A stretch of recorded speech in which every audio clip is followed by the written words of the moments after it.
ดีวันนี้ท่านผู้เจ็บ ไข้มาเบิ่งไหม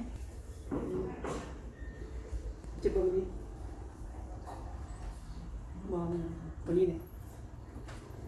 สีแดงเลย วันนี้เจ็บวันนี้เนี่ยเจ็บ วันนี้หนาวแขวนสีน้ำลายโพด วันนี้เนี่ย อากาศเย็นเนาะสอง วันนี้ อากาศเนาะหนาว สียา เย็น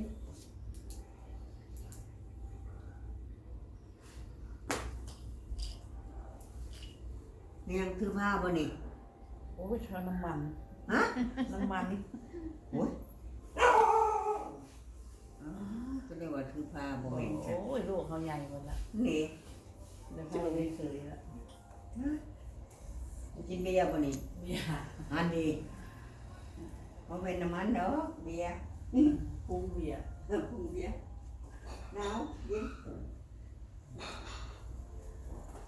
แท้ๆเลยวันนี้ โอ้ย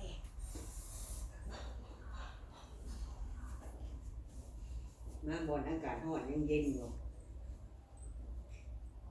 ไปถึงขวางเย็นเย็น เป็นน้ำก้อนเลย